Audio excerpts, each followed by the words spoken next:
This is Optimal Living Daily, episode 3199, Why Memories Are Better Than Things, by Lisa Avellan with Sidebar.com. And I'm Justin Malik. And we're going to jump right into today's post as we optimize your life. Why Memories Are Better Than Things, by Lisa Avellan with Sidebar.com. A spacious place, rescued and delighted in. Isn't that what this simplicity thing is about? I came upon this and thought, yes, that's exactly it. A few weeks ago, while visiting family in my hometown, I hiked through an old, abandoned 4-acre lot overgrown with weeds, sticker bushes, and a deserted apple orchard. This is where one of my childhood homes once stood. The yellow house, garage, and workshop, the goat barn and grape vineyard, gone. Disappeared. No trace of that old farmhouse built in the 1930s or the short but surely significant year of my life almost 20 years ago. I trekked through the long grass determined to find my 8th grade self underneath all those years of uninhibited nature, only to find a few scraps of siding and broken window blinds. This was where I picked and pressed hundreds of flowers for my 8th grade science project. All those brightly colored species that surprised us in early spring.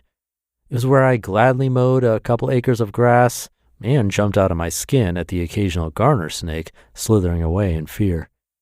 This place was the final year of our farm, the conclusion of years raising dairy goats, breeding, kidding, milking, showing, and the daily duties of farm life. This was where I woke to my mother whispering, we had to leave. Grandma didn't have much time. We drove 3 hours to say goodbye to the woman we'd met only 4 years prior. At 16, she placed my dad for adoption, and 36 years later tracked him down, filling our family into hers with unconditional love and grace. Here, I would drift toward the kitchen a few days later and witness my dad fall broken into my mom's arms, the first time I ever saw him cry. Space was all that remained now. He brought me into a spacious place, a place to remind me that to fully live is to not remain still, frozen in time with material representations of what once existed. A rich life is the experiences we create, not the things we buy to remember those experiences. Here are a few reasons why memories are better than things. Number 1, memories are performers, not statues. Memories are meant to be wild and free. I admit that I got overly sensitive and nostalgic seeing this childhood home completely leveled and abandoned. But unexpectedly, that day taught me perhaps the most important lesson on living simply thus far. Memories come alive, vividly dancing before us when we stop appropriating them to an object and offer an empty stage for them to perform inwardly. The spacious places are where our memories show us the endless possibilities to believe in something greater, something truer than anything we've ever owned. Like the moments we are inspired by a story on screen or stage, the best performances allow us to dream. Number 2, things restrict our lives. Memories expand it. It's the way our lungs expand eagerly on the mountaintop, reaching for the crisp, pure air. It's the salty taste of the open ocean mist on our lips. It's in the horizon bending orange and pink, giving way to the speckled night skies of day's end. Our memories create a bigger life. We spend time and money trying to hold on to what we experience, afraid to let it go and be free. So we fill our homes with memorabilia and place all our faith that it will be as rewarding as the moment.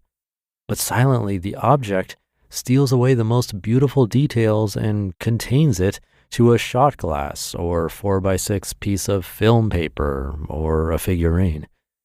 It's clear to me now that maybe that empty lot wasn't meant to be occupied forever. Perhaps removing the old and letting the space be free to grow organically for a season or 80 is where life is made whole. And number 3, memories create windows, things block the view. I'm almost positive if that house remained and I walked down the driveway, I wouldn't consider being grateful for that place. I'd steer clear of that scary space beneath the stairs. I'd shudder at the shag carpet upstairs, or most assuredly, I'd turn in disgust remembering the ladybug infestation we had that summer. In that open space, I looked through my soul window and saw everything that made the home unique and beautiful. The memories danced for me, uninhibited by walls. Our best memories are the brightest and most joy-giving out in the open. The spacious place where that yellow house once stood is not a graveyard of my childhood. It's where my best and most important joys and sorrows of that year run free and give my story beauty. I was brought into a spacious place and rescued, and now I seek spacious places everywhere. I hope you will too. You just listened to the post titled, Why Memories Are Better Than Things by Lisa Avellan with Sidebar.com. And I'll be right back with my commentary. Thank you to Lisa, a guest writer on No Sidebar. That's a nice way to put it, that memories are performers, not statues. It's fascinating to me how our memories can be quite different from what really happened. Our memories aren't incredibly reliable after all, but that's not necessarily a bad thing in this case, because they might include more details that could bring back happy memories, possibly even happier than we were in the actual moment, which is kind of crazy to think about. They're not meant to be static like material possessions. They change, and we actually have control over how we feel and process those memories too. Wherever we came from, we get to choose how that place shaped and continues to shape us, whether or not they confine or define us. It really is a decision. So maybe something to think about today. How did the space you lived in as a child shape you? How does the place you live in now shape you? Is it defining who you are today? And I'll think about that too. But with that, wishing you a great rest of your day and start to your weekend, and I'll see you tomorrow as usual, where your optimal life awaits.